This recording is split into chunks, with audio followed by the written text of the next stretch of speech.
We call ourselves Venom.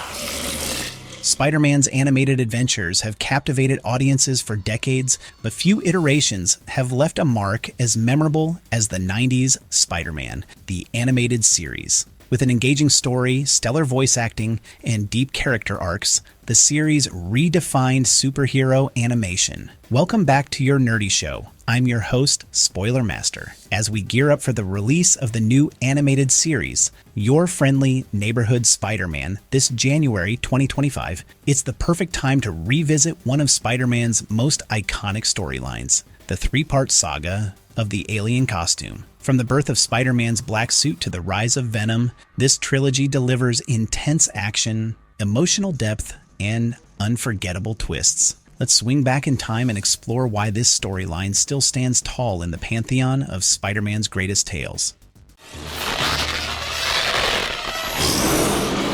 Part 1. John Jameson, an astronaut, discovers a mysterious black rock on an asteroid and digs it out, unleashing a black liquid and causing an earthquake. He narrowly escapes with the rock and returns to his shuttle. Back on Earth, J. Jonah Jameson and the Daily Bugle staff watch a news report about John's imminent landing, carrying a powerful new isotope called Promethium X, rumored to be more potent than plutonium. The Kingpin, watching the same news, schemes to steal it. As the shuttle re-enters Earth's atmosphere, the black substance leaks from the Promethium X, covering astronaut Paul Stephenson. This causes Stephenson to lose control, leading to a crash near the George Washington Bridge. Peter Parker, watching the news, calls Aunt May, urging her to seek shelter. The Kingpin, anticipating the shuttle's crash location, sends Rhino to retrieve the Promethium X. The shuttle crashes on the bridge, with Rhino waiting nearby. Spider-Man arrives, as the shuttle's door is torn off, and Rhino confronts him. During their fight, Rhino damages the shuttle, causing it to fall into the Hudson River. Spider-Man saves the astronauts, but hears John mention a black substance and Spider-Man, fueling J. Jonah Jameson's belief that Spider-Man caused the crash. Eddie Brock, present at the scene, captures misleading photos and convinces Jameson to rehire him in exchange for the pictures, which seem to implicate Spider-Man. Spider-Man emerges from the river, discovering black slime on his costume. Meanwhile, Rhino delivers the Promethium X to the Kingpin, who explains its immense value as a nuclear fuel. That evening, Peter hears news reports blaming Spider-Man for stealing the Promethium X. Frustrated, he goes to bed, unaware the black slime from his costume is spreading over him. He dreams of a terrifying struggle between the slime and his costume, waking up to find himself hanging upside down in the city, wearing a strange new black suit. The black suit enhances Spider-Man's powers, improving his agility, strength, and web slinging. It even changes form, disguising itself as regular clothing to evade police. Intrigued, Peter decides to keep the suit, but wonders if it came from the shuttle. Testing its abilities, he finds it can mimic different outfits, further cementing its usefulness.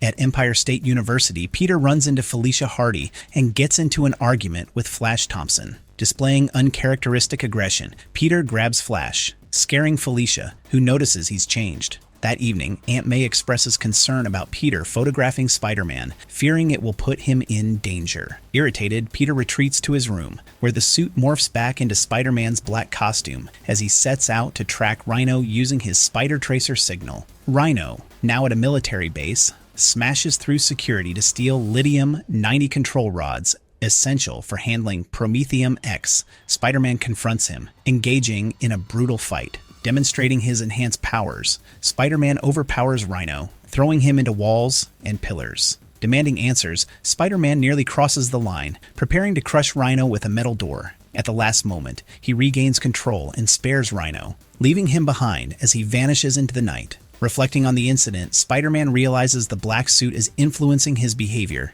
amplifying his aggression. Gazing at his reflection, he sees a monstrous version of himself and flees into the darkness, haunted by what he almost became. Nice try, little man. My turn. Part 2. Spider-Man finds himself hunted by everyone in New York after J. Jonah Jameson places a $1 million bounty on his head. Police helicopters and bounty hunters relentlessly pursue him, leading to a series of high-stakes encounters. Equipped with his alien symbiote suit, Spider-Man initially evades capture using its enhanced abilities. However, when a sonic weapon weakens the suit, it reveals its adaptive nature by shielding Spider-Man and neutralizing threats. Despite the suit's assistance, Spider-Man grows concerned about the increasing violence it seems to draw out of him. Desperate to clear his name, Spider-Man confronts Jameson at the Daily Bugle, accusing him and Eddie Brock of spreading lies about the Prometheum X theft. Spider-Man demands Jameson retract the bounty, but security intervenes. Spider-Man narrowly escapes, shaken by how the suit is influencing his behavior. Meanwhile, Kingpin and Alistair Smythe demonstrate the immense power of Prometheum X to potential buyers, revealing it could destroy the planet.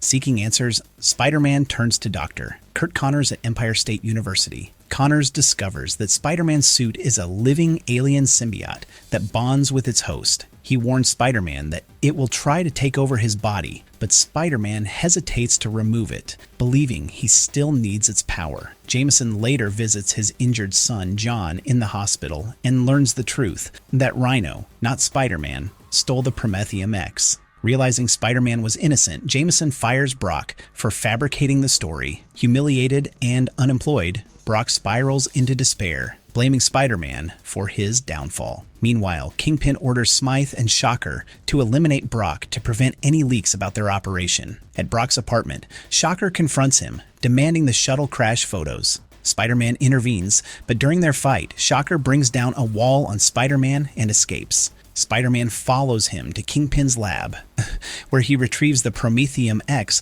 but discovers it has a short radioactive half-life, rendering it useless. Kingpin, infuriated by this revelation, vows to recapture the Prometheum X at any cost. Shocker escalates the situation by kidnapping John Jameson and using him to lure Spider-Man into a trap at an abandoned church. Spider-Man rescues John, but is ambushed by Shocker. The symbiote's influence grows stronger, making Spider-Man increasingly aggressive. In a heated battle, Spider-Man defeats Shocker but comes dangerously close to killing him before regaining control of himself. Realizing the symbiote's grip on him, Spider-Man attempts to remove it but fails. When the church bell rings, the sonic vibrations weaken the symbiote, and Spider-Man forces it off. The symbiote fights back, but appears to die after slipping through a crack in the bell tower. Back at Kingpin's lab, Smythe attempts another demonstration of the Prometheum X, but its radioactive properties have already decayed. The failed experiment drives away Kingpin's buyers, leaving him furious at Smythe and Spider-Man. At the church, the discarded symbiote finds Eddie Brock, bonding with him and transforming him into Venom. Empowered by the symbiote, Brock gains superhuman strength and vows revenge against Spider-Man, whom he blames for ruining his life.